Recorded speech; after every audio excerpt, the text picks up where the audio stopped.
Hello friends, this is Shefali and once again welcome back to गैरेडा। आज का जो सेशन है थोड़ा सा मोटिवेशनल सेशन कह सकते हो और आपके एग्जामिनेशन को अब से यानी कि यूजीसी नेट के एग्जामिनेशन को अब से मात्र 17 दिन बचे हुए हैं। तो क्या कुछ करना है आपको 17 दिन में, एक मेरी तरफ से स्ट्रेटेजिकल अप्रोच मैं डिस्कशन करने वाली हूँ आज की इस वीडियो में। बहुत ज़्यादा लंबा सेशन नहीं करेंगे, बहुत ही क्रक्स वे में सेशन करेंगे और कुछ क्वेश्चंस मेजॉरिटी ऑफ स्टूडेंट्स की तरफ से जो पूछे जा रहे हैं उनका आंसर करेंगे। सबसे पहला जो सवाल है कि भाई आपके एग्जामिनेशन पोस्टपोन होने की क्या थोड़ी सी भी संभावना है? तो इसी संभावना का एकदम निवारण करने के लिए आपको ऑफिशियल वेबसाइट पे लेके चल रही हूँ। यहाँ पे देखिए, सबसे पहले और सबसे ऊपर आप ही का एग्जामिनेशन है, यानी कि यूजीसी नेट का एग्जामिनेशन है।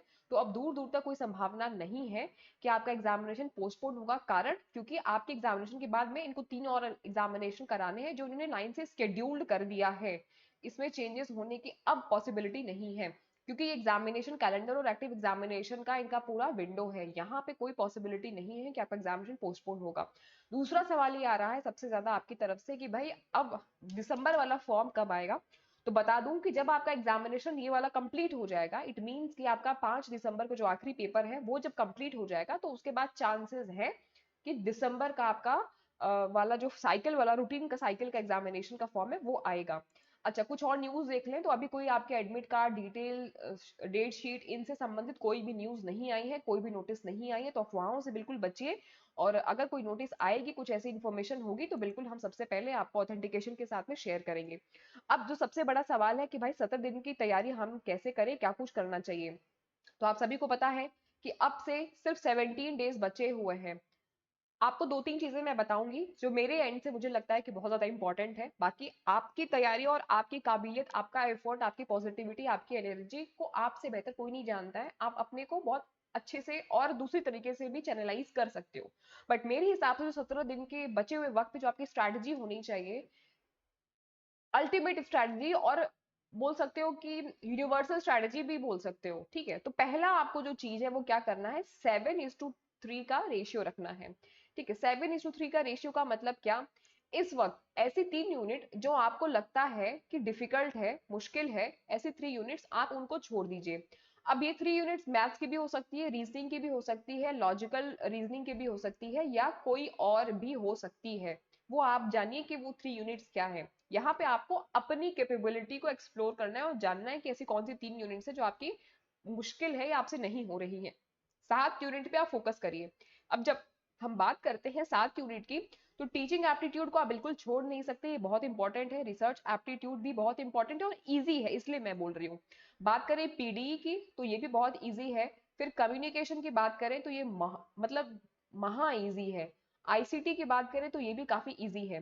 टीचिंग एप्टीट्यूड से आपके आते हैं लगभग 8 सवाल, रिसर्च एप्टीट्यूड से भी 8 सवाल, पीडी से मान के चले तो 4 क्वेश्चंस आते हैं, 4 से 5 क्वेश्चंस आते हैं। कम्युनिकेशन से भी 4 से 5 क्वेश्चंस आते हैं, आईसीटी से भी 3 से 4 क्वेश्चंस आते हैं। ठीक है, तो 27 एंड 28, ठीक है, मान लीजिए यहाँ पे 28 से आप 30 क्वेश्चन मान सकते हैं। तो 28 से जो 30 क्वेश्चन हैं, ये अगर आपके सही बन रहे हैं तो इट मीन्स कि आपके पास में आराम से 60 नंबर के आसपास, एक हम मोटा मोटी मान के चले तो 60 नंबर का आप अपना सिक्योरमेंट यहाँ पे लेके चल रहे हो।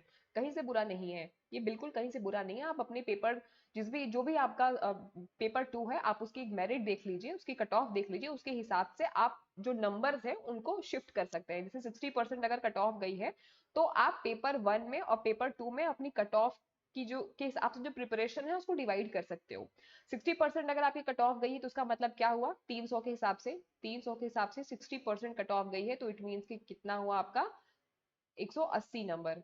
180 नंबर में से 60 नंबर अगर आपके पेपर 1 से आपको मिल रहे हैं इजिली ये सारी यूनिट्स को कंप्लीट करके, तो पेपर 2 से आपको कितने और नंबर चाहिए? ठीक है, आपको 120 नंबर और चाहिए। तो 120 नंबर कहीं ना कहीं आप पेपर 2 में अगर फोकस करेंगे, पेपर 2 से 120 नंबर आराम से आपको मिल जाएंगे, उठ जाएंगे। क्योंकि पेपर 2 में क्या है, आपके 200 नंबर आते हैं, 200 नंबर के क्वेश्चंस होते हैं, 100 क्वेश्चन तो 200 नंबर के। तो 120 नंबर आप पेपर 2 से उठा सकते हो। आप ये जो नंबर है, जो 120 नंबर है या जो 180 नंबर, मैंने एक बताया कि मोटा मोटी मान लीजिए कि 60% अगर आपकी जीआरएफ की कट ऑफ गई है या प्रोफेसरशिप की कट ऑफ गई है, उसके हिसाब से मैं आपको बता रही हूँ। आपकी जो हिसाब से कट ऑफ गई है उस हिसाब से अपने नंबर को आप बढ़ा सकते हो। और इसको चेंज कर सकते हैं, शिफ्ट कर सकते हैं। शिफ्ट कर सकते हैं का मतलब क्या? शिफ्ट कर सकते हैं का मतलब ये कि पेपर वन में पेपर टू में कौन से आपको कहाँ पे ज्यादा नंबर उठाना है, कहाँ से आपको नंबर कम उठाना है, ये आप अपने हिसाब से, अपनी कट ऑफ हिसाब से इसको तय कर सकते हैं, डिसाइड कर सकते हैं। मुद्दा ये नहीं है। दूसरी जो इंपॉर्टेंट चीज है आपको जो करनी है, दूसरी जो इंपॉर्टेंट चीज है जो आपको करनी है क्या, पहले तो 7:3 रेशियो का आपको काम करना है। दूसरा जो इंपॉर्टेंट चीज है क्या, कि आपको इस वक्त हमेशा हर दिन 2 बार ट्वाइस रिवीजन करना है। 2 बार ट्वाइस रिवीजन करना है। बहुत अच्छा होगा कि आप सुबह से सो करके उठने के बाद में मॉर्निंग का टाइम रख लें और रात को सोने से पहले रख लें। मॉर्निंग और नाइट का, सोने से पहले और सुबह उठने के बाद में। सोने से पहले रिवीजन करने से क्या होगा कि आपके सबकॉन्शियस माइंड में जो आप पढ़े रहोगे वो चीजें चलती रहेंगी। फिर जब सुबह उठोगे और जब उस चीजों को पढ़ोगे, देखोगे, रिवाइज करोगे तो वो और पक्का हो जाएंगी। एक नेचुरल प्रोसेस है, साइकोलॉजिकल प्रोसेस है। तो 2 बार आपको रिवाइज करना है, 70 दिन तक आपको यही करना है। तीसरा अगर हम बात करें तो डाइट आपको बहुत अच्छा रखना है। डाइट का मतलब यहाँ पे आपके फिजिकल हेल्थ से नहीं है, डाइट का मतलब यहाँ पे आपके मेंटल हेल्थ से है। ठीक है। जो बच्चे बोलते हैं ना कि मुझे एंजाइटी हो रही है, मुझे समझ में नहीं आ रहा है, मुझे घबराहट हो रही है, परेशानी हो रही है, मेरा कॉन्फिडेंस लूज हो रहा है, मोटिवेशन नहीं आ रहा है, कैसे पढ़े, क्या करे, फेस्टिवल है, ये है, वो है, बहुत सारी चीजें हैं अभी इस बीच में, दिवाली है, फिर धनतेरस है, दशहरा, बहुत सारी चीजें हैं, दशहरा तो खैर बीत चुका। तो डाइट का मतलब ये कि भाई हमारे जो दिमाग को भी ना ग्लूकोज की पर्याप्त मात्रा में जरूरत होती है। जब उसको ग्लूकोज नहीं मिलता है पर्याप्त मात्रा में, जब उसको प्रोटीन नहीं मिलता है, जब उसको वाइटामिन पर्याप्त मात्रा में नहीं मिलता है, उसकी कंडीशनिंग ठीक से नहीं होती है। और ऐसी सिचुएशन में लेजीनेस होना, लेथार्जिक होना, मन नहीं लगना, मोटिवेशन लूज होना, स्ट्रेस आना, है ना, नेगेटिविटीज भरना बहुत ईजी हो जाता है। नेगेटिविटी या ये सारी जो चीजें ना आपके माइंड को वीक करना फिर शुरू कर देती हैं। तो अपना डाइट पूरा रखिए, डाइट अच्छा रखिए। 3 meals in a day important है। प्लस इसके साथ में आपके जो स्नैक्स हैं या अखरोट, अखरोट बादाम या जो भी आप चीजें ले सकते हो आपके लिए जो अच्छी हैं, उनको आप लेते रहिए। 3 मील्स के साथ में 2 आपके जो सुबह मॉर्निंग का और शाम का स्नैक्स है, इसके बीच बीच में छोटा छोटा मील ले सकते हो। ठीक है। ये बहुत ज्यादा इंपॉर्टेंट है, इसलिए नहीं क्योंकि आपको फिट रहना है, इसलिए नहीं क्योंकि आपको डोले शोले और बॉडी बॉडी बनानी है, इसलिए क्योंकि आपके माइंड की कंडीशनिंग इंपॉर्टेंट है इस वक्त में। ठीक। बात करें इन सारी 3 चीजों के अलावा जो चौथी चीज जो इंपॉर्टेंट है, मैं कोई आपको भंडार नहीं देने वाली हूँ, कुछ 3 ही 4 चीजें डिस्कशन करूंगी। चौथी चीज है और इंपॉर्टेंट चीज है कि प्रैक्टिस, प्रैक्टिस और प्रैक्टिस। अब प्रैक्टिस के लिए आप चाहे तो प्रीवियस ईयर के क्वेश्चंस कर सकते हैं, चाहे आप मॉक टेस्ट दे सकते हैं। मॉक टेस्ट जरूर दे देना एनटीए के ऑफिशियल वेबसाइट पे जा करके। वर्चुअल एक्सपीरियंस, जैसे कि आप एग्जामिनेशन में जाओगे, पूरा बैठोगे, आपके सामने सिस्टम, पीसी, तमाम वो सारी सेटअप रहेगा, उसी हिसाब से टाइमर वेमर सब कुछ उसी हिसाब से जो एनटीए है वो भी अपने ऑफिशियल वेबसाइट पे मॉक टेस्ट करा रही है। काफी टाइम से करा रही है, मैंने उसमें पूरा वीडियो बनाया है कि कैसे मॉक टेस्ट दे सकते हो। वैसे ही क्वेश्चन खुलेगा, पैलेट रहेगा, सारी चीजें रहेंगी जैसे आपको अपना रियल एग्जाम देना है जो 20 तारीख से शुरू हो रहा है। ठीक। तो एक बार मॉक टेस्ट जरूर देना, है ना। और प्रीवियस ईयर के क्वेश्चन भी सॉल्व करिए। ये कुछ 4 चीजें हैं, कुछ भंडार मुझे यहाँ पे नहीं लगाना है आपके लिए, ये 4 चीजें आप करिए मेरे एंड से। 7 ऐसे यूनिट जो आपके मजबूत हैं, जो अच्छे हैं। आप इसमें और कुछ बढ़ा भी सकते हो, teaching aptitude, research, PD, communication, ICT, इसमें आप हायर एजुकेशन भी बढ़ा सकते हो, है ना। जो भी आपको इच्छा लगे, जहां पे भी आपका कॉन्फिडेंस है वो उसको आप बढ़ा लीजिए, बाकी के यूनिट छोड़ दिए। 17 दिन के हिसाब से ये तैयारी मुझे लगता है कि बहुत बेहतर है। वो इसलिए क्योंकि अगर आपके पास महीने भर का वक्त होता है या 2 महीने का वक्त होता है तो शायद मैं आपको बोलती कि नई चीजें एक्सप्लोर करिए। बाकी अगर आपकी तैयारी बहुत अच्छी है, इनमें पकड़ बहुत अच्छी है, और 3 यूनिट को आप एक्सप्लोर करना चाहते हैं, जो डिफिकल्ट है आप उनको समझना चाहते हैं, तो बिल्कुल आप उस पर जा सकते हैं। ये आपकी खुद की तैयारी पर डिपेंड करता है। ये स्ट्रैटेजी उनके लिए है जो थोड़ी सी वीक है। और मैंने एक अल्टरनेट भी आपको बता दिया कि अगर ये आपका स्ट्रांग है तो आप उन तीनों पे भी काम कर सकते हो, लेकिन प्रायोरिटी में वो 7 होने चाहिए। क्यों? ताकि इनसे जब सवाल आए आपके ना, तो ये गड़बड़ ना हो, ये बने, ये राइट हो। तो ये कुछ चीजें हैं।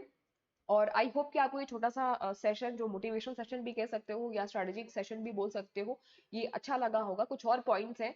अपना रूटीन अपना अच्छा करो, वक्त पे सो, वक्त पे उठो। और वक्त का मतलब ये नहीं कि मैं सुबह आपको बोलूँ कि 5 बजे उठिए, 8 बजे उठिए, बिल्कुल नहीं। अपने हिसाब से जब आपको लग रहा है कि सोने का ये मेरा वक्त है, क्योंकि आपकी जो पढ़ाई, आपका जो रूटीन है, आपका लाइफ स्टाइल जो है, आपका जो इन्वायरमेंट जिस परिवेश में हो, उससे आप बहुत ज्यादा अच्छे से परिचित हो। जिस भी वक्त सो रहे हो, 8 घंटे की नींद प्रॉपर लो, जब भी उठो फ्रेश माइंड से उठो, पढ़ो, और कैसे भी करो नेट क्लियर करो, जीआरएफ क्लियर करो। बताते चले कि पेपर वन की कंप्लीट प्रिपरेशन अपने चैनल पे हम करा रहे हैं। आप चाहें तो हमारे साथ जुड़ के भी अपनी तैयारी कर सकते हैं। प्रैक्टिस वीक चल रहा है इस वक्त, 1 तारीख से शुरू हुआ है, और इसमें हम लोग हर दिन डिटेल्ड वे में 30 जो most selective and expected question आने की संभावना है उस पर सेशन ले रहे हैं। आप चाहें तो उनसे जुड़ करके अपनी तैयारी को और पक्का कर सकते हैं। रोज रात 9 बजे हमारी क्लास चलती है। नया बैच भी शुरू होने वाला है, कब से? 10 नवंबर से शुरू होने वाला नया बैच। तो आप चाहें चाहे तो उसमें भी इनरोल कर सकते हैं। 2022 का जो अभी फॉर्म आने वाला है नेक्स्ट, उसके लिए प्रिपरेशन हम लोग शुरू कराने वाले हैं 10 नवंबर से। तो ये कुछ इंपॉर्टेंट इन्फॉर्मेशन थी जो मेरे एंड से थी, बिल्कुल फ्री है। ज्ञान अड्डा पे कोई भी आपसे 1 रुपए, एक चवन्नी अठन्नी कोई नहीं लेता है, बिल्कुल फ्री है। कुछ देना चाहते हो तो अपना जेआरएफ दे दो, असिस्टेंट प्रोफेसरशिप दे दो, और रिवॉर्ड में कुछ देना चाहते हो तो यही सारी चीजें दीजिए, अपनी तैयारी अच्छी करिए। All the very best. कोई क्वेश्चन है, कोई क्वेरी है तो जरूर से कमेंट सेक्शन में लिखिएगा। और बाकी 9 बजे हमारी क्लास तो है ही है। आज आईसीटी के कुछ इंपॉर्टेंट क्वेश्चन करेंगे रैपिड फायर मोड में, समझते हुए चलेंगे, और सिलेक्टिव क्वेश्चंस है, अच्छे क्वेश्चंस है, तो उनको अटेंड करिएगा। All the very best and get success.